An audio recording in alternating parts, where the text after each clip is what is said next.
갈라디아서 3장 19절에서 25절 말씀, 우리 하나님의 말씀 교독하여 읽도록 하겠습니다. 그런즉 율법은 무엇이냐? 범법함으로 더하여진 것이라. 천사들을 통하여 한 중보자의 손으로 베푸신 것인데 약속하신 자손이 오시기까지 있을 것이라. 하나님은 한 분이시니라. 그러면 율법이 하나님의 약속들과 반대되는 것이냐? 결코 그럴 수 없느니라. 만일 능히 살게 하는 율법을 주셨더라면 의가 반드시 율법으로 말미암았으리라. 그러나 성경이 모든 것을 죄 아래에 가두었으니 이는 예수 그리스도를 믿음으로 말미암는 약속을 믿는 자들에게 주려 함이라. 믿음이 오기 전에는 우리는 율법 아래에 매인 바 되고 계시될 믿음의 때까지 갇혔느니라. 이같이 율법이 우리를 그리스도께로 인도하는 초등교사가 되어 우리로 하여금 믿음으로 말미암아 의롭다 함을 받게 하려니라. 같이 읽죠. 믿음이 온 후로는 우리가 초등교사 아래에 있지 아니하도다. 아멘. 아멘. 갈라디아서 강의 23번째 시간입니다. 율법의 목적 세 번째 파트입니다. 우리 21절 다시 한번 읽을까요? 21절 시작. 그러면 율법이 하나님의 약속들과 반대되는 것이냐? 결코 그럴 수 없느니라. 만일 능히 살게 하는 율법을 주셨더라면 의가 반드시 율법으로 말미암았으리라. 19절에서 이 단락을 그런즉 율법은 무엇이냐라는 그 질문으로 시작을 했죠. 그래서 그 질문에 답하기 위해서 바울은 오늘 이 21절에서 또 다른 질문을 던집니다. 그런데 이 질문이 좀 묘해요. 듣는 이로 하여금 좀 헷갈리게 하는 질문이 될 수 있거든요. 왜냐하면 율법주의자들은 갈라디아 성도들을 미혹하고 있는 이 율법주의자들은 바울이 율법을 그 언약과 완전히 반대되는 걸로 정의할까봐, 그래서 율법이 정말 필요 없고 나쁜 거다 이런 식으로 정의하고 그렇게 선언해서 자기들이 귀하게 여기는 이 구원의 수단으로 여기는 이 율법을 그렇게 공격할까봐 걱정을 하는 거예요. 그런데 율법이 이제 진짜 구원 얻는 하나님의 의를 얻는 유일한 길이야라고 해주는 게 이 유대주의자들한테는 베스트잖아요. 그게. 근데 그렇게까지도 사실은 바라지 않죠. 왜 바울이 율법은 약속에 비하면 완전 나쁜 것이라고만 안 해줘도 그래도 땡큐거든요. 어쨌든 그것도 하나님에게 나온 거니까 중요한 거다라고만 얘기해줘도 땡큐인 거예요. 그런데 바울이 갑자기 오늘 21절에서 이런 질문을 하는 거예요. 율법이 하나님의 약속들과 반대되는 거냐? 그러니까 뭐 뉘앙스가 그렇죠. 자기들이 원하는 방향으로 이렇게 얘기를 해주는 거 아니겠어요? 그런데 그런 질문을 하더니 결코 그렇지 않다라고까지 얘기하는 거예요. 이게 갑자기 바울이 마음을 바꿔먹었나? 뭐 이렇게 순간 이렇게 생각할 수도 있죠. 유대주의자들에겐 땡큐인 것처럼 들리기까지 하는 거죠. 그리고 이 갈라디아 성도들한테는 갑자기 바울이 갑자기 스탠스를 바꿨네? 다른 사람이 편지를 중간에 가로채서 조작을 했나 싶을 정도로. 근데 언약과 율법 모두 하나님께서 주신 것이고 그렇기에 둘 다 중요하다고 말하죠. 틀린 말인가요? 맞는 말인가요? 이게 맞는 말이에요? 틀린 말이에요? 잘 모르겠는 말이에요? 그렇죠. 맞는 말이잖아요. 그죠? 하나님은 선하시잖아요. 지극히 선하시기에 그 하나님에게서 나온 모든 것, 특별히 하나님이 처음 아브라함을 부르시고 그 창세기 3장 15절에 주셨던 그 복음의 내용이 쭉 이어져 와서 이 아브라함에게 주셨던 그 언약, 약속이 있었단 말이에요. 그래서 그 약속을 주신 하나님을 믿어서 아브라함은 그것을 그의 의로 하나님께서 여겨주셨단 말이죠. 물론 신약으로 가면 그 의가 그 하나님을 믿었다라고 하는 게 뭐까지 믿은 거예요? 하나님께서 구원의 주체가 되시는 예수님, 오실 메시아를 주신다라는 이 약속을 믿었던 거죠. 그러니까 결국 예수님을 믿었기에 아브라함이 지금 여기 그 자리에서 이 구원의 역사 속에서 아직 오시지도 않았지만 그럼에도 불구하고 영원하신 하나님이 주신 약속이기에 그걸 믿어서 그의 의로 여김받고 그가 구원을 받았던 거 아니겠어요? 그러니까 당연히 그 언약도 당연히 지극히 선하신 하나님이 주신 거니까 귀하고, 또 그 이후에 이스라엘을 백성 삼으시면서 주셨던 그 율법도 지극히 선하신 하나님에게서 나온 하나님의 뜻이 반영된 하나님의 백성, 하나님 나라의 백성들은 어떠한 삶을 살아야 되는지를 보여주는 가이드 아니겠어요? 울타리 아니겠어요? 아름다운 울타리. 그러니까 그런 것들을 당연히 나쁘다라고 할 수 없는 거예요. 언약은 좋고 율법은 나쁘다라고 할 수 없는 거죠. 둘 다 중요한 거예요. 그런데 바울이 이야기하는 걸 들어보면 하나님께서는 바울을 통해 이렇게 이야기하시는 거예요. 둘 다 중요한데 이유가 다르다. 중요한 이유가 달라. 둘 다 중요한 건 맞아. 근데 중요한 이유가 다른 거예요. 하나님은 언약을 통해서 영원한 생명을 주셨어요. 믿으십니까? 하나님은 다시 한번 얘기하겠습니다. 하나님은 언약을 통해서만 영원한 생명을 주셨어요. 믿으세요? 아멘. 율법은 사람이 어떻게 살아야 되는지, 그러니까 그렇게 살 수만 있다면 하나님의 의를 받을 수 있다라고 말을 해요. 율법은. 그죠? 그래서 유대교에서는 율법을 생명으로 가는 길로 여겨. 생명으로. 그러니까 율법을 연구하면 연구할수록 더욱더 생명을 얻는다. 그러니까 여기서 말하는 생명은 당연히 어떤 생명이겠어요? 영원한 생명을 이야기하는 거고, 영원한 생명은 그들이 그토록 바라던 하나님 나라, 하늘나라, 천국, 그 백성이 되는 거예요. 천국에 들어가는 거. 그걸 뜻하는 거예요. 그러니까 율법이 바로 그 구원의 방법이라는 거죠. 그래서 그렇게 가르친 거예요. 율법이 그렇게 되니까 하나님이 율법을 다 지켜 행하면 복 주신다고 이 구약에서 이미 토라, 모세오경을 통해 약속하셨으니까 계속 그렇게 배우고 그렇게 가르치는 거예요. 그리고 또 계속 그렇게 율법을 연구하고 구약의 말씀을 계속 이렇게 묵상을 하는 거죠. 그런데 율법은 사람이 어떻게 살아야 하는지를 가르쳐 주죠. 그죠? 어떻게 사는 삶이 이 하나님이 보시기에 선하고 아름다운 삶인지 그걸 가르쳐 준단 말이에요. 율법이. 그래서 율법은 중요한 거예요. 이해가 되세요? 그래서 율법은 중요해요. 왜냐하면 생각해 보세요. 지금 이 나라에 대한민국에 모든 법이 없다고 생각을 해요. 법이 없어. 응? 법이 없어. 그럼 어떤 사람들은 착하다는 의미로 저 사람은 법 없이도 살겠네 이야기하지만, 여러분, 법 없이는 사람이 살아요? 그 착한 사람은 법 없이 살 수 있어도 대다수의 사람들은 법이 없잖아요. 이제 그럼 난리가 나는 거예요. 이제 여기는 무슨 지대가 되는 거예요? 무법지대가 되는 거예요. 그러면 온갖 부정적인 일들이 이제 가득할 거예요.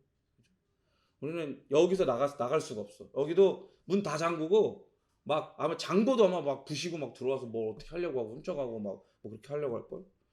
그런 거예요. 그러니까 법은 중요한 거예요. 그런 의미에서.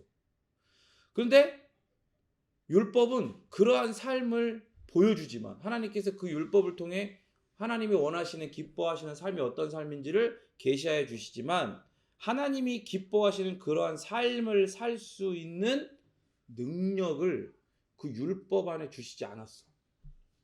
이해가 돼요? 율법을 주셨지 그 율법 안에 이 율법의 삶을 살 수 있는 능력을 세트로 묶어서 주신 게 아니라고. 이해가 되시죠? 율법에는 능력이 없어요. 법만 있는 거예요. 만약 사람이 율법의 명령을 지킬 수 있었다면, 그 지킬 능력이 있었다면, 그러면 오늘 이 말씀에서 21절 말씀에서 얘기하는 것처럼 하나님의 의는, 하나님 나라에 들어가기 위한 커트라인인 그 비자인 의는 율법으로 얻을 수 있었겠죠. 아니, 반드시 그랬을 것이고 그래야만 하는 거예요. 그리고 유대인들은 그래야만 한다라고 가르친 거예요. 그런데 이런 능력 없는 사람이, 특히 유대인들은 율법을 생명으로 가는 길로 왜 그렇게 여겼을까? 율법에는 그 율법을 다 지켜 행할 수 있는 능력이 세트로 주어진 게 아닌데, 율법 안에 그 능력이 없는데, 그건 그들의 비성경적인 인간관이 작용한 결과예요. 비성경적인 인간관이 뭐냐? 그들이 성경에서 하나님이 이 사람들을, 인간을, 죄인을 뭐라고 하시는지 계시해 주신 대로 듣고 이해하고 동의하고 믿은 게 아니라 자기들 멋대로 정의를 한 거예요. 성경에 꼭 갖고 와가지고 성경에서 문자적으로 이렇게 얘기하니까 이렇게 돼서 인간은 어떻게 되는 거다, 이렇게 성경과는 다른 인간론에 대해서 이야기를 하기 시작한 거예요. 그들은 왜 그러냐면, 그들은 하나님의 백성으로 선택을 받았다는 선민의식이 있잖아요. 근데 문제가 뭐냐면 그 선민의식을 가지고 그들의 인간관, 구원관, 거기에 잘못된 영향이 미쳐지기 시작한 거예요. 전에도 말한 것처럼 유대인이 성경을 읽는 관점은 이래요. 율법적인 진리가 딱 발견이 되잖아요. 그러면 그 지점에 머물러 가지고 그 진리를 계속해서 연구하고 막 끌어올려. 교훈들을 막 끌어올리고 그 진리를 막 퍼올려. 어떤 면에서는 방법적으로는 이런 방식은 우리도 취해야 할 부분들이 있어요. 그래서 제가 여러분들 이거 보시면 아시겠지만 우리 이거 적는 거 있잖아요. 거기 보시면 제가 그 칸을 좀 약간 수정을 했거든요. 그 말도 좀 바꾸고요. 마지막 Q3가 뭐예요? 고백인데 원래 고백과 뭐였어요? 고백과 적용이었잖아요. 근데 큐티에 너무 익숙해져 가지고 기독교인들이 한국의 그리스도인들이 큐티에 너무 익숙해져 갖고 적용병이 들렸어. 적용병. 그러니까 적용한다는 게 나쁜 건 아닌데 이런 거예요. 하나님의 은혜의 말씀을 깊이 보고 거기서 끌어올릴 수 있는 놀라운 하나님의 계시의 말씀과 그 은혜들을 깊이 끌어올려 가지고 그것들을 마시고 먹고 씹고 뜯고 맛보고 한 다음에 자연스럽게 적용으로 흘러가야 되는데 마치 적용이 이 말씀을 보는 거에 그 목적인 것처럼 그렇게 생각을 하는 거예요. 여러분, 적용은 절대 말씀을 보는 목적이 아니에요. 그냥 그렇게 생각하면 좀 이상하죠? 요즘 그 교회들은 이제는 삶이다 그러면서 말씀을 보고 삶이 그 말씀에 맞춰 살아야 된다. 그 맞는 말처럼 들리지만 여러분, 이게 주객이 바뀐 거예요. 왜냐하면 하나님의 말씀은 그 말씀 자체로 생명이 있고 능력이 있습니다. 믿으십니까? 이게 문자가 아니에요. 왜냐하면 이 계시된 말씀은 계시의 말씀이기 때문에 성령 하나님이 정말로 비추셔가지고 조명하셔가지고 성경의 기자가 가지고 있는 그 모든 지식과 그 시대의 상황과 모든 것들을 가지고서 하나님의 말씀이 하나님의 말씀답게 그렇게 기록이 되게 하신 거거든요. 이 말씀은 오류가 없어. 더구나 오류가 없다라고 하는 건 어떤 말씀이에요? 불변한다는 말씀이에요. 시대가 바뀌고 문화가 바뀌고 인종이 바뀌고 어떤 상황 환경이 다 바뀌더라도 여기에 있는 하나님의 진리는 불변해요. 그리고 그 말씀, 이 불변한 진리는 사람을 찔로 쪼갠다니까요. 그의 영혼의 그 죄성들을 다 폭로시키고 마치 그 암 환자가 수술 딱 방에 딱 들어가면 먼저 뭘 해요? 개복을 할 거 아니에요. 개복을 해갖고 숨겨져 있는 것들 다 드러낸단 말이에요, 의사가. 그런 것처럼 하나님의 말씀이 우리 속에 마치 암세포처럼 우리를 잡아먹으려고 하는 그 죄성을 완전히 다 드러내갖고 그걸 찔로 쪼개가지고 다 드러내버린다. 우리 안에 제한단 말이에요, 그것들을. 그런 능력이 있는 말씀인 거예요, 이게. 그런데 문제는 뭐냐? 그런 능력 있는 말씀이라고 하는 걸 인정하고 믿으면 어떻게 되겠어요? 적용으로 빨리 달려가겠어요? 아니면 그 말씀이 능력이 우리 가운데 드러나기까지 오랫동안 그 말씀을 씹고 정말로 깊이 묵상하고 그렇게. 그래서 성경은 그걸 상고한다라고 얘기하거든요. 깊이 고민하고 그 말씀 안에 깊이 들어가는 거예요. 그런 작업들을 해야 되는 거예요. 우리가 마치 어떤 관광지 같은데 유명한 데 딱 가면 정말 대장관들이 막 그 자연의 광경들이 막 펼쳐지는 데 있잖아요. 그죠? 근데 거기는 딱 머물러서 오랫동안 어떤 사람들은 막 텐트까지 쳐놓고 그 시간이 바뀌는 그 장면들을 계속해서 마음에 담고 눈에 담고 그러기 위해서 막 하루를 머물고 이틀을 머물고 막 그러잖아요. 그런데 패키지 관광 온 사람들은 어떻게 해? 어떻게 해요? 패키지 관광 온 사람들. 찍고 가야 돼. 목적이 거기서 그걸 보고 눈에 담고 마음에 담는 게 아니야. 찍고 빨리 다음으로 가야 돼. 큐티를 그렇게 말씀을 그렇게 보면 안 되는 거거든요. 근데 유대인들은 그렇게 했단 말이에요. 자기들 나름대로는 이 발견된 진리를 길어 올리기 위해서 애를 쓰지만 문제가 뭐냐면 이게 또 다른 게 뭐냐면 유대인들은 이 성경 전체를 꿰뚫고 있는 하나님의 구원의 역사를 보지를 않아요. 하나님의 말씀은 하나님의 구원의 역사와 함께 더불어 같이 가거든요. 제가 얘기했잖아요. 구원의 역사는 마치 양파 같다 그랬어요. 그래서 그 중심에 누가 계세요? 예수 그리스도가 있고 그 겉에서 또 껍질을 하나하나 까야 되는 거예요. 왜? 양파 껍질 먹는 사람이 어딨어. 물론 뭐 차 끓이고 뭐 한다 그럴 수 있지만 그걸 먹기 위해서는 하나하나 다 까야 되잖아요. 그런 거예요. 근데 그거를 전혀 무시하고 그냥 말씀을 딱 하는 거예요. 근데 왜 그러냐면 이 사람들이 멍청해서 그런 게 아니라 이 사람들이 잘못된 성경관을 갖고 있기 때문에. 그리고 그렇게 잘못된 성경관, 잘못된 인간관을 갖게 된 이유가 뭐냐? 그 선민 의식이 잘못 작용해서 그런 거예요. 이스라엘 백성들은. 이런 방식이 성경을 읽는 방식이 그들이 하나님께 택함을 받은 은혜를 해석하는 데 영향을 서로 그렇게 안 좋은 영향을 끼치는 거예요. 그래서 하나님께서 구원의 역사 가운데 모형적으로 우리가 이제 그 모델하우스 가면 이제 우리가 앞으로 이런 건물을 지을 거다 하면서 미니어처를 엄청 멋있게 해놓잖아요. 딱 그 정 가운데다가 그런 것처럼 이스라엘 백성을 마치 그런 미니어처처럼 그 시대에 아직 구원의 역사가 예수 그리스도가 오셔가지고 그것들을 성취하실 때가 안 됐지만 하나님이 은혜로 이스라엘 백성을 택하셔가지고 이 메시아가 오시면 내가 내 백성을 이렇게 삼을 것이다라는 걸 모형적으로 그들을 택하신 거예요. 미니어처처럼. 그렇다고 무슨 소모품이나 진짜 미니어처 같은 개념은 아니지만 어쨌든 그렇게 이스라엘 백성을 택하셨어요. 그래서 오실 메시아를 그 약속을 따라, 이게 중요한 거예요. 그 약속, 누구와 하신 약속? 아브라함에게 하신 약속. 그러니까 이스라엘 백성들은 자기를 누구의 자손이라 그래요? 아브라함의 자손. 그 약속을 따라서 믿음으로 영접하는 자들을 하나님은 영적인 이스라엘이요 진정한 이스라엘이자 참된 내 백성이라고 선언하신단 말이에요. 그런데 그들은 모형으로서 모범이 되는 일에 실패를 하고 말아. 모형은 뭘 해야 돼요? 모형은 이렇게 지어질 거다라는 걸 정확하게 보여줘야 되잖아요. 그죠? 지 멋대로 그걸 다시 그냥 지가 나 이거 마음에 안 드는데 다시 모양을 바꿨고 나 이렇게 하고 싶은데 막상 실제로 지어질 건물과 자기가 보여주고 싶은 게 다르면 돼야 안 돼? 안 되는 거예요. 그런데 그 짓을 한 거야. 그 짓을.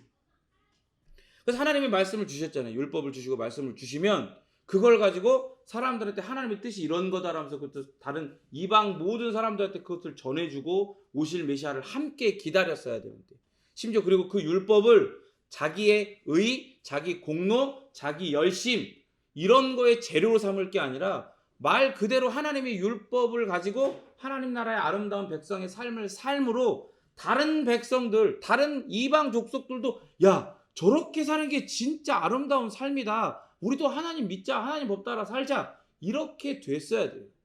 그게 하나님이 이 이스라엘 백성을 선택한 이유였단 말이에요. 궁극적으로는 메시아를 함께 기다리는 것이고. 근데 가장 중요한 거기서부터 메시아를 기다리는 여기서부터 실패해버리고 또 두 번째로 또 모범을 보이는 일도 다 실패. 그러니까 싹 실패한 거야. 싹 실패했어. 지속적으로 또 모든 면에서 실패해요. 그러니까 그것이 이 실패와 범죄가 이 그들의 역사예요, 사실은. 이스라엘 백성의 역사를 봐봐요. 창세기, 출애굽기, 레위기, 민수기, 신명기를 보라고요. 여호수아를 보라고. 구약 성경을 쭉 보잖아요. 계속 실패하는 거야, 실패. 계속 실패. 그게 그들의 역사예요. 그러니까 구약 성경은 사실 뭐 하는 거예요? 이스라엘 백성이 실패를 폭로하는 책이에요. 근데 그들은 잘못된 선민의식에 사로잡혀가지고 자신의 죄인됨을 온전히 깨닫지 못했어요. 하나님께서 누구를 보내셔가지고 어떤 말씀을 하시고 때로는 기가 막힌 징계, 심판 이런 거를 그들에게 쏟아 부으셔도 그들의 인간관, 그들의 잘못 채워진 첫 단추가 풀어지지 않았단 말이에요. 여러분 우리는 하나님의 백성으로 선택받은 민족입니다. 여러분 믿으십니까? 이스라엘 백성들도 그걸 믿었어. 그걸 믿었다고. 비록 이런 거야. 비록 실패하고 넘어질지라도 하나님은 부모가 그 자녀를 징계해서 옳은 길로 돌아오게 하는 것처럼 우리를 치시고 싸매시고 낫게 하신다. 그런 믿음이 있었어. 그리고 그 증거로 그들이 내민 게 뭔지 알아요? 그게 율법이었던 거야. 말씀이었던 거야. 봐라. 이 귀하디 귀한 하나님의 말씀, 하나님의 백성 되게 하는 이 율법의 말씀을 우리에게 특별히 선택해서 주지 않았냐. 그러니까 그들은 지들이 계속 잘못해가면서도 자기들이 죄인이어서 잘못한 걸 인정하지 않고 하나님이 우리를 자녀 삼으셔서 백성 삼으셔서 우리를 이렇게 징계하고 우리를 회개하면 돌아갈 수 있다. 이렇게 생각하는 거야. 그렇다고 그들의 회개가 때마다 시마다 있었던 회개가 거짓된 거냐? 그런 건 아니야. 그런 건 아닌데 어쨌든 그래. 전체적으로 보면. 그런데 택함 받았다.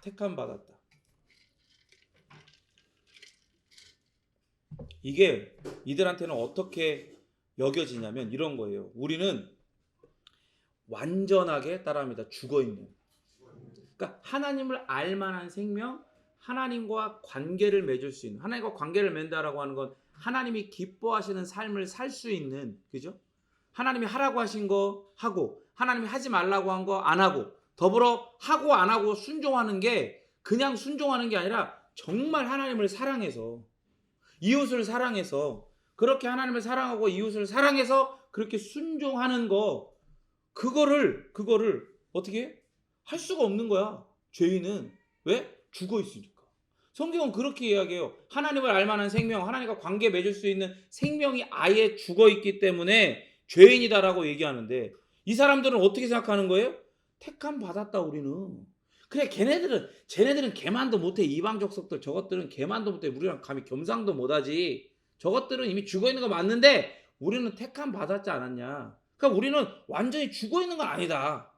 우리는 죄인이기 이전에 잘못하면 죄인이라고 할 수 있지만 그러나 그럼에도 불구하고 우리는 뭐다? 우리는 백성이다.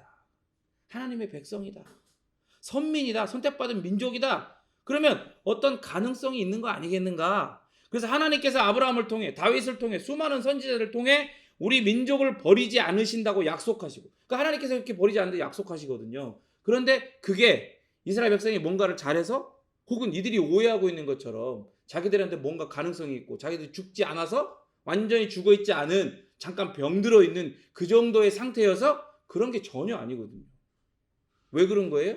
아브라함과 하신 약속, 더 거슬러 올라가 창세기 3장 15절에 그 구원의 약속을 이루시기 위해 이들을 모형처럼 택하셨기 때문에 그래서 이 민족 가운데 특별히 다윗의 그 자손 가운데에 한 사람으로서 그 예수 그리스도 메시아를 보내시기로 이미 창세전에 하나님께서 작정하셨기 때문에 그래서 이들을 그렇게 싹 그냥 멸절시키지 않으신 거예요.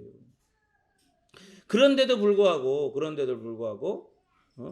하나님이 우리를 버리지 않으신다고 약속하시고 우리를 통해 온 열방이 복을 받게 될 것이라고까지 말씀하시지 않았냐? 그 봐라 우리는 죽어있지 않다. 율법도 있고 선민이고 이게 어떻게 죽어있냐? 저것들은 율법도 없고 저것들은 완전히 선민이 아닌데 저것들은 당연히 죽어있는 거지. 아유 이렇게 이러고 있는 거야. 그래서 우리가 때로는 병들고 왕 잘못 세워가지고 우상숭배하고 막 그래가지고 넘어지고 실패할지라도 하나님은 결코 우리를 버리시지 않는다. 하나님께서 선지자를 통해 나는 징계하실 때도 나는 결코 너희를 버리지 않을 거다라고 얘기 또 계속 중간중간 계속 하시거든요. 근데 아까 얘기했잖아요. 그건 이스라엘에게 뭔가 가능성이 있고 그들이 뭔가 잘한 게 조금이라도 있어서 그런 거예요? 아니란 말이에요. 하나님은 아브라함과 맺은 이 약속을 뭐라고 하신다고 그랬어요? 내 언약이라고 하신다고. 내 언약. 너와 나 사이의 언약이 아니라 내 언약. 내가 다 지켜서 행해야 하는 언약이라고 하신다. 그래서 살려놓는 거야. 그래서. 그러니까 율법은 반드시 우리를 이 선민을 하나님의 의에 구원에 영원한 생명에 하나님 나라 천국에 이르게 하고야 마는 수단이 된다. 그렇게 믿고 가르치는 거. 첫 단추가 잘못 채워진 죄인의 비참한 오해예요. 뭐라고요? 첫 단추가 잘못 채워진 죽어있는 죄인의 비참한 오해라고. 오해.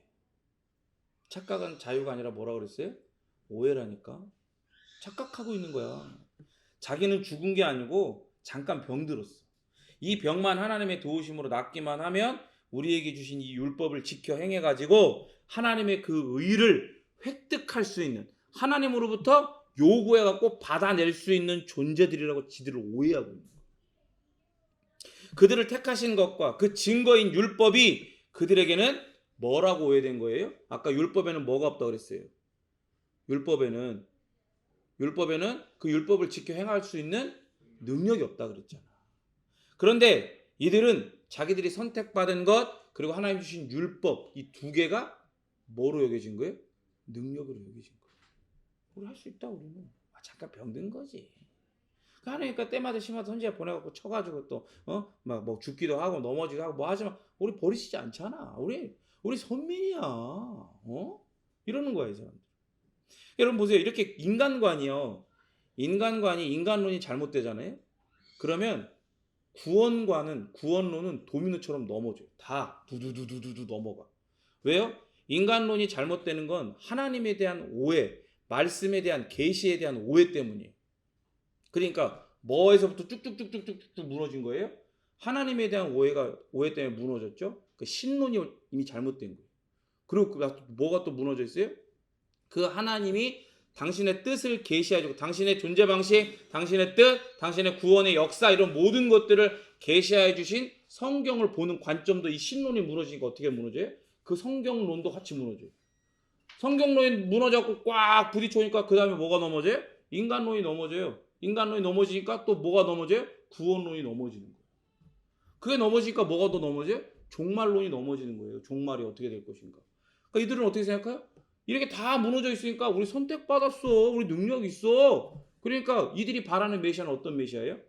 자기들을 이 죽어있는 죽음 가운데서 이 죽음의 흑암의 자리에서 자기들을 구원하실 메시아가 아니라 병들어 있는 우리를 이 로마의 압제 가운데 신음하고 있는 죽어있는 게 아니라 신음하고 있는 우리를 살리고 로마를 때려잡고 더 큰 나라, 더 큰 제국을 이룰 그 하나님의 나라는 로마보다 더 큰 제국이다 이 말이에요. 그러니까 종말의 때는 인자가 선지자를 통해서 약속하신 다니엘을 통해서 약속하신 그 인자가 메시아가 와갖고 우리를 그렇게 만들 거다 이거지. 왜? 우리는 율법을 받은 선민이니까. 충분히 그러고 남아 우리는. 이런 말도 안 되는 자신감이 있는 거예요. 근자감, 그죠? 근거 없는 자신감. 그러니까 보세요. 다 무너지는 거야, 다 무너지는 거. 하나 넘어지면 신론부터 넘어지면 다 무너져요. 그러니까 여기에 바로 신앙과 신학의 베이직이 기초가 온전하게 세워져야 하는 이유가 있는 거예요. 여러분 아시겠어요?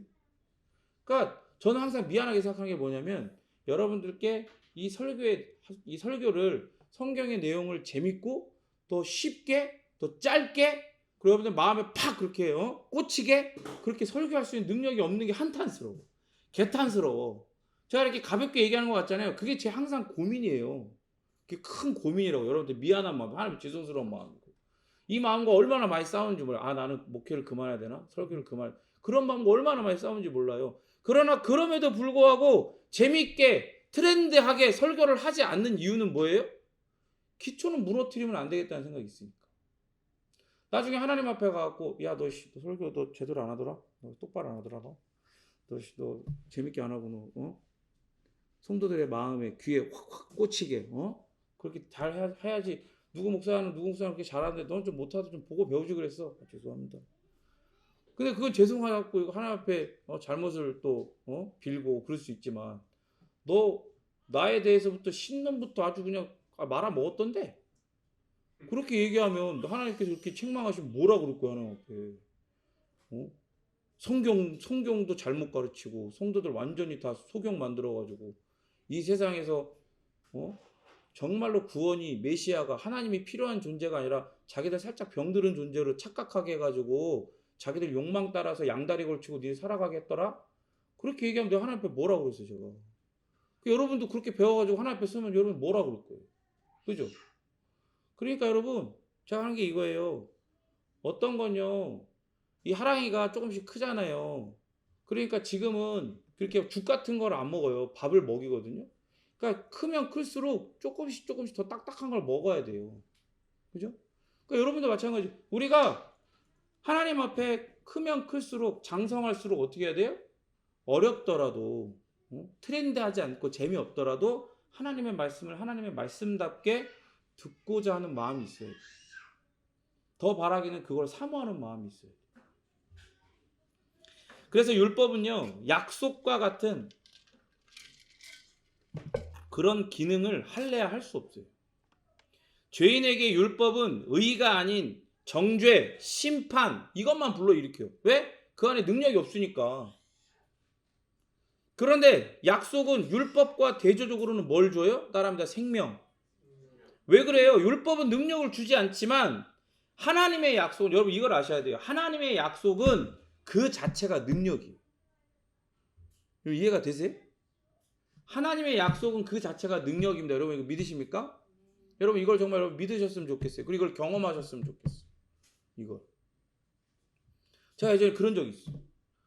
10년 넘도록 제가 이제 그 신학을 하는 거에 대해서 준비를 하면서도 대학원 가기 위해서 막 성경 학원도 가고 영어도 공부하고 막 그러면서 나는 이 부르심에 대해서 바르게 코치해 준 사람이 아무도 없는 거야. 교회는 맨날 가서 막 뭐 빗쏘고 막 넘어뜨리고 막 맨날 이런 짓거리나 하고 있고 막 하늘에서 막 천사가 내려가 기도를 받았고 올라가는 거 내가 지금 봤다 이런 소리는 하고 있고 막 여기서 막 방언하고 쓰러지고 막 기도하면 병 낫고 막 이런 거 하고 있으니까 나에 대해서 하나님이 사역자로 부르신 것에 설교자로 목회자로 부르신 것에 대한 바른 코치를 해주는 사람이 없어요. 그 코치를 해줘야 되는 목회자는 무슨 영적 은사 테스트 해갖고 뭐 그런 게 있어. 그런 나온 교재 같은 게 있어. 막 테스트 해갖고 사람들 다 모였는데 우리 그때 강당 같은 데서 한 150명 넘게 모여갖고 청년들 다 모여가지고 으쌰으쌰 뭐 우리가 부흥했다 이러면서 막 신문에 나오고 막 그랬다 그랬잖아요. 그래갖고 초등학교 강당 빌려가지고 예배를 막 드렸거든요. 거기서. 그래서 그 2부에 이제 딱 그런 거 테스트 하는 거야. 근데 거기 보면 목회 있거든. 목회? 나는 목회를 지금 계속 준비하고 있잖아. 이제 목회를 준비하고 있는 한심한 교회 오빠인 거야. 교회 형이야. 계속 10년째 그러고 있는 거야. 근데 거기서 목회 테스트 했는데 목회가 점수가 빵이 나왔어. 점수가 빵이 나왔어. 근데 목사님이 딱 야 정민이 목회 빵 나왔다! 이러는 거 막 이러는 거야. 그거 막 대놓고 막 놀리고 막. 응? 근데 보세요. 나는 그런 사람이었어. 그걸 제대로 그렇게 지도해 준 사람이 없었어요. 그런데 내가 뭔 얘기를 했지? 뭔 얘기를 연결해서 하려고 그랬는데 뭐였죠? 어쨌든 그랬단 말이에요. 그런데 그렇게 지도를 해주는 사람이 없는데 하나님이 내가 이렇게 그런 실패감과 그런 고민 속에서 막 있다가 어느 날 제 생일날이었어요. 그날이 생일날 새벽 예배를 그 본 교회로 가지 않고 동네에 저희 집 근처에 제가 어렸을 때 다니던 교회가 있거든요. 거기 가서 새벽 예배를 드리고 기도를 하는 거예요. 기도를 하는데 여러분도 아마 그런 경험을 하신 적이 있을 거고 앞으로도 할 거고 그럴 텐데 하나님이 이 말씀이 문자로서의 말씀이 아니라 이 말씀을 나에게 성령 하나님을 통해 딱 주실 때가 있어요. 꽂히게 하실 때가 있다. 그 말씀이 정말로 말씀되게 하신 때가 있어요. 그걸 경험하게 하신 때가 있어요. 하나님께 출애굽기 말씀이었는데 하나님이 나의 상급이 되신다. 나의 방패가 되신다는 말씀이었어요. 근데 그 말씀이 진짜 살아서 막 진짜 나를 붙잡는 것 같은 그런 은혜가 있었어요. 그 말씀을 딱 붙들고 있는데 기도하는데 그런 은혜가 있더라고요. 목사님이 무슨 설교인지 기억도 안 나. 왜냐면 그 교회는 되게 율법적인 교회였어요. 되게 율법주의적이고 항상 선한 삶 막 이런 얘기 나가고 복음을 제대로 가르치지 않고 목사님이. 그런데 그 말씀, 그 본문이었어. 출애굽기 10장 15절 말씀이었던. 그거 하나님이 이렇게 만나 주시는 거예요. 그 말씀으로. 근데 그 약속이잖아, 약속. 하나님의 약속이란 말이야. 내가 너의 상급이 되고 내가 너의 방패가 될 거다. 그런 상황 가운데서 고민하고 있고 방황하고 있는 나에게 그게 약속이 돼서 하나님이 그걸 나에게 능력으로 주시는 거예요. 나중에 가만히 시간이 지나고 돌아보니까 이런 상황에서 그렇게 막 있었으면 그렇게 방황하고 그랬으면 다 부끄러워서 얘기를 못하는 거지. 야 충분히 목회 얘기를 포기하고도 남았을 텐데 야 이게 하나님의 약속의 말씀으로 나를 붙들어 주셨기에 그 말씀이 능력이기 때문에 그 능력의 말씀으로 나를 만나주시고 잡아주셨기에 내가 여기 서 있을 수 있구나. 내가 뭐 한 게 아무것도 없구나. 그걸 더욱더 깨닫게 되더라고요. 여러분 그렇기 때문에 하나님의 약속은 그 말씀은 그 자체가 능력이에요. 완전한 능력이에요. 하나님이 그 약속하신 대로 반드시 이루어내고야만은 능력이 그 안에 담겨 있어요. 아까 율법에는 능력이 담겨 있다고 그랬어요? 안 담겨 있다고 그랬어요? 안 담겨 있죠. 그러나 담겨 있어. 어떤 능력이 담겨 있는지 이따가 얘기할게요. 그러나 여기에서 이야기하는 하나님의 의에 이르게 하는 구원을 얻게 하는 그리고 영원한 생명을 얻게 하는 능력이요. 율법에는 없어요. 그런데 어디에는 있어요? 하나님의 약속에는 있단 말이에요. 그 능력이. 그래서 율법은 능력을 주지 않지만 하나님의 약속은 곧 능력이에요. 하나님의 약속에는 능력이 담겨 있어요. 그래서 하나님은 약속을 어떻게 하세요? 항상 뭘 통해서? 말씀을 통해 하신단 말이에요. 그 약속을 성령 하나님께서 어떻게 하시는 거예요? 지키셔요. 그 말씀으로 하나님이 그 성령 하나님이 진리의 영, 말씀의 영이시거든요. 근데 그 진리의 영, 말씀의 영이신 그 성령 하나님이 마치 천지 창조 때 이 딱 지어진 원물질을 이렇게 말씀으로 예수님을 통해 창조된 원물질을 이렇게 운행하셔서 덮어가지고 그래가지고 닭이 알을 품어가지고 하나님이 원래 계획하셨던 이 아름다운 에덴 동산을 비롯한 이 우주 만물이 드러나게 하시는 것처럼 선명하게 드러나게 하시는 것처럼 우리에게 주신 그 약속의 말씀을 가지고 우리를 말씀의 영이신 성령 하나님이 덮으시는 거예요. 우리의 삶과 우리의 마음과 우리를 덮으셔. 그래서 어떻게 해요? 그 약속의 말씀이 우리의 삶 가운데에 성취되는 걸로 드러나게 하신단 말이에요. 확연하게. 그럼 창조 때 그렇게 드러나가지고 결국에 뭐가 드러나는 거예요? 그 창조된 세상 가운데 하나님의 영광이 선명하게 드러나잖아요. 그래서 여러분의 삶이 뭐를 드러내는 거예요? 하나님의 영광을 드러내도록 그렇게 운행하신다. 덮으신다. 그래서 이렇게 성부, 성자, 성령 삼위일체 우리 하나님께서 당신의 약속을 그 능력으로 지켜 행하시고 그 모든 혜택을 우리에게 주시는 거예요. 그러니까 은혜잖아요. 내가 지킨 게 아닌데 하나님이 나한테 약속하시고 하나님 제가 그렇게 할게요 한 것도 아니고 하나님이 내가 너한테 그렇게 할 거다라고 약속하시고 그렇게 지키셔가지고 그 결과들을 그 혜택들을 하나님이 가져가시는 게 아니라 우리에게 주신단 말이에요. 우리가 누리도록. 그러니까 그걸 우리는 뭐 받았다 그러는 거예요? 구원받았다, 은혜 받았다, 생명을 얻었다, 자유하게 됐다. 그렇게 얘기하는 거예요. 그러니까 약속은 따라합니다. 곧 은혜다. 약속이 은혜, 약속이. 율법이 은혜가 아니라 약속이 은혜예요. 물론 율법도 나중에는 이제 은혜의 한 방편이, 은혜의 방편이 아니라 한 은혜의 한 어떤 부분들이 돼요. 그리스도를 통해서. 그러나 지금 뭘 이야기하는 거예요? 구원을 얻는, 영원한 생명을 얻는, 하나님의 의를 얻는 수단이 뭐냐? 그건 곧 뭐다? 하나님의 약속이다. 은혜다. 그래서 율법은 무슨 언약이라 그래요? 응? 행위 언약이라고 그랬잖아요. 내가 행위를 해야 되는 거예요. 내가. 누가 주체예요? 내가 했냐 안 했냐가. 그러니까 행위 언약인데 약속은 무슨 언약이라고 그러니까. 약속은 은혜 언약이라고 그러는 거예요. 약속은 은혜라 그랬으니까. 그 약속은 곧 은혜 언약이에요.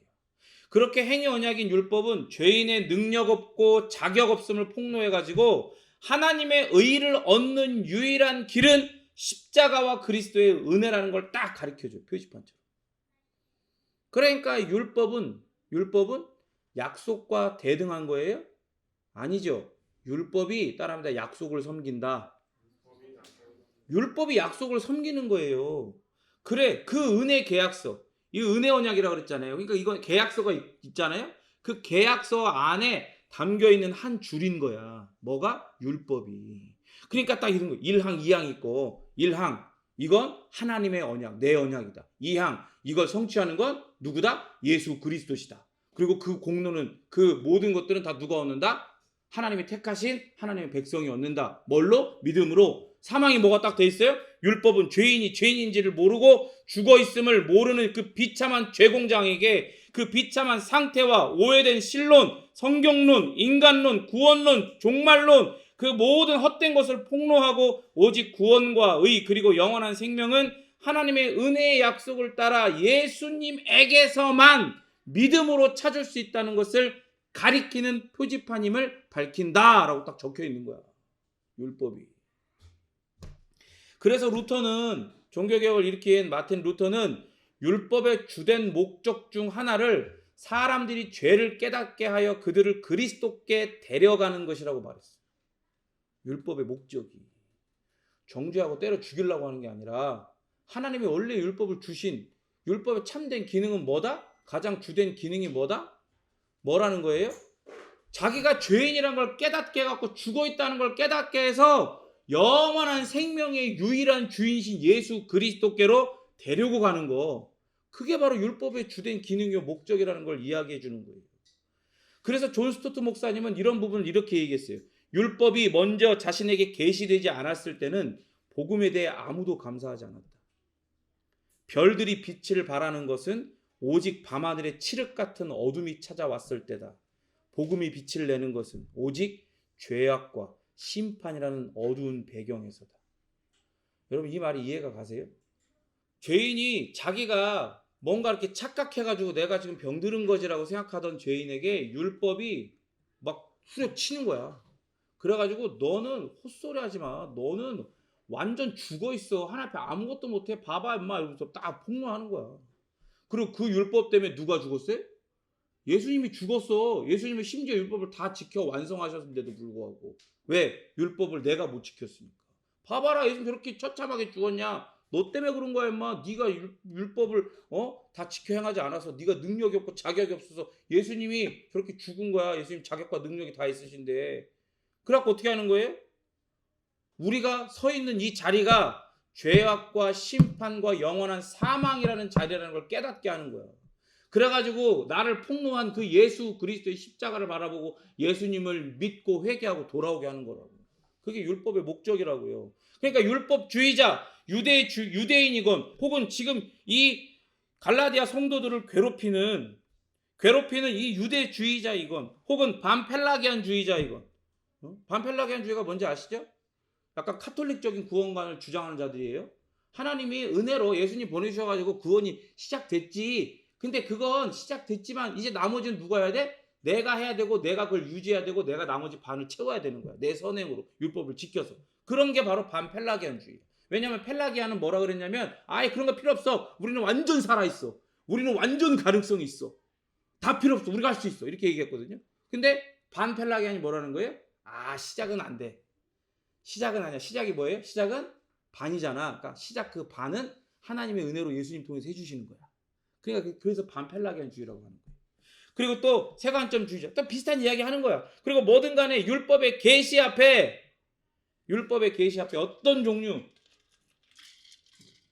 어떤 종류의 주장이든지 간에 좀 경망스러운 표현이긴 하지만 어쨌든 조금 트렌드하게 좀 해야 되잖아. 살짝. 귀에 꽂으려면. 뭐든지 간에 율법 앞에 처음 맞기 전에는 다 계획이 있어요. 이 타이슨이 했던 말이, 마이크 타이슨 알죠? 펀치가 막 1톤이 넘어. 1톤 트리 왔다 꽝 부딪히는 그 정도의 파괴를 가진 마이크 타이슨 아시죠? 꽝! 다 유명한 말이었어. 다 뭐라고 막 하니까 처음 맞기 전에 다 계획이 있지. 그러고 가서 진짜 다 때리고 다 그냥 KO돼 막. 다 그런 거예요. 뭔 주장을 하건 간에 그럴듯하고 뭐라고 하건 간에 처음 맞기 전에는 뭘로? 율법으로 처음 맞기 전에는 다 계획이 있어. 무슨 계획? 신학이건 신앙이건 율법이건 교리이건 뭐든 간에 비틀고 변질시켜가지고 자기들이 주장을 하고 싶어가지고 이용할 수 있는 건 다 이용해가지고 결국 어떻게 하는 거예요? 하나님을 나의 자리로 끌어내리고 나를 하나님의 자리로 높이려는 이 계획. 무슨 만남의 광장 같지 않아? 만남의 광장? 만나는 거야 여기서. 하나님과 나를 우리로 규정하는 거야. 죄인이 죽어있는 것들이 하나님이 자기를 원수로 보고 혐오하시는데 우리로 본다니까. 우리. 그러면서 우리 지금 당장 만나 이거 외치는 거야. 그래, 그런 것들은 어떻게 하는 거야? 하나님이 율법의 몽둥이로 쳐맞게 하시는 거예요. 그래서 그 모든 들어온 계획들이 개박살이 나고 산산조각 나야 잘못 채워진 첫 단추가 완전히 뜯어져야 살 수 있는 길이 열려.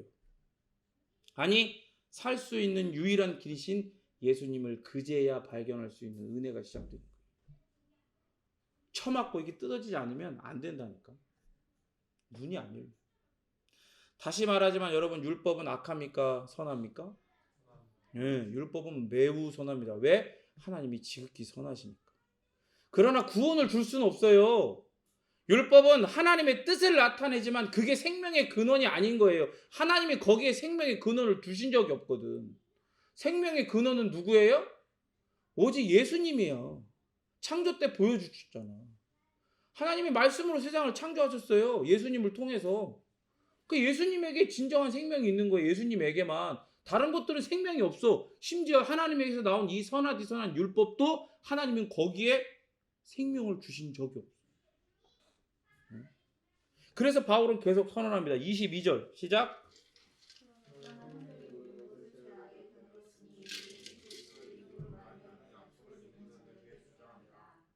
성경의 모든 걸 죄 아래 가두었다. 이게 무슨 말이냐면 바울은 여기서 모든 성경, 특히 구약의 내용들, 그러니까 바울이 이야기를 할 때는 신약 성경이 아직 완성되기 전이잖아요. 이 이야기를 지금 할 때는. 이때는 갈라디아 성도들한테 성령님이 감동을 주셔가지고 비춰주셔가지고 조명하셔가지고 이 갈라디아 편지를 쓴 거예요. 이게 아직 모여가지고 이 회의를 통해서 이게 신약 성경으로 딱 정경화되기 전이란 말이에요.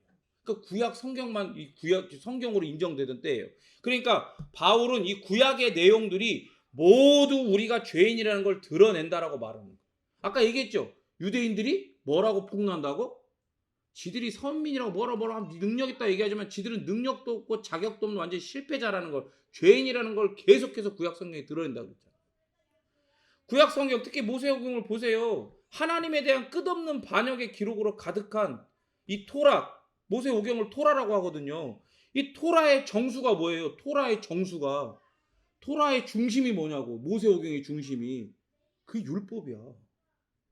중심이. 그렇게 율법은, 모세오경은, 구약 성경은 인간의 상태에 대해서 말할 때 한 목소리를 내요. 다 똑같이 뭐라 그러냐면 죄인, 원수, 불법, 불의, 죽은 자라고 얘기한단 말이에요.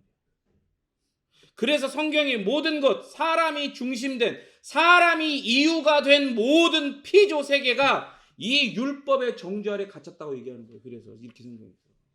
사람을 포함한, 이 사람 때문에 죄가 이 피조 세계에 들어와서 사람을 포함한 모든 피조 세계가 죄에 갇혔다고 얘기를 합니다.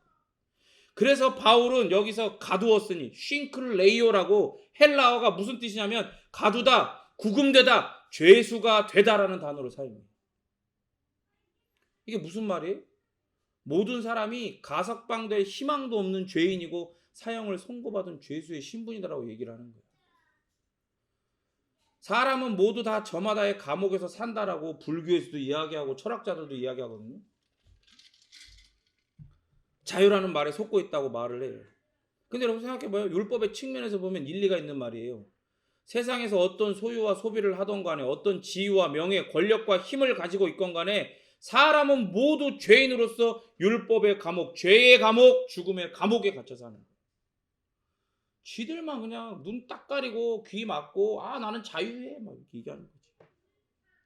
하나님은 여기 내려왔어. 내가 올라왔어. 우리 만났어 지금 우리. 이러고 있는 거야. 우리는 여러분 율법을 어겼습니다. 이스라엘 유대인들만이 아닌, 헬라인 이방인들만이 아닌, 이 유대주의자들, 거짓 교사, 심지어 적그리스도만이 아닌 우리 모두는 율법을 어겼어요. 그래요 안 그래요? 그렇죠? 우리는 율법을 어겼어요. 과거형이 아니라 현재 진행형이야. 우리가 성과 학을 인정할 만한 나이가 되잖아요. 그러면 이미 수많은 악을 더욱 쌓아버린 죄인의 상태인 거야. 죄인의 상태인 거야.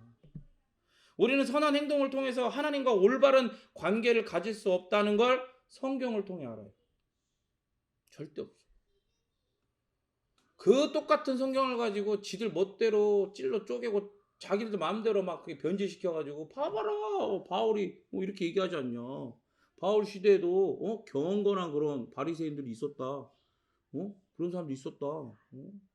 율법을 통해서 그렇게 하나님의 은혜를 딱 믿지만 예수님 통해서 반시약됐지만 나머지만은 자기 삶으로 이루려고 하는 사람도 있었다. 그런 헛소리하는 사람들이 있어요 지금.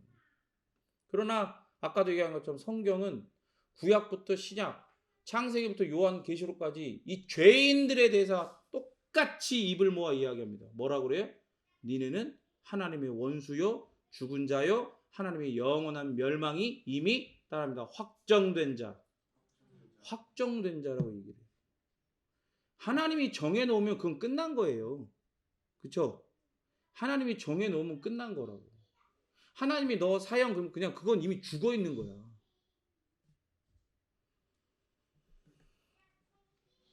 우리의 행위는 항상 죄악에 오염되어 있어서 결코 선하지 않아요. 다른 사람이 박수 쳐주고 인정해주고 저 사람 법 없이도 살 사람이다. 저렇게만 살 수 있으면 얼마나 좋을까라고 얘기해도 우리의 행위는 죄악에 항상 오염되어 있어요. 왜요? 죄의 공장에선 뭐만 나오니까? 죄만 생산되니까. 그러나 이 어두운 감옥에서 한 줄기 빛이 비치듯이 우리에게 한 줄기 희망의 빛, 소망의 빛, 약속의 빛이 비쳤어요.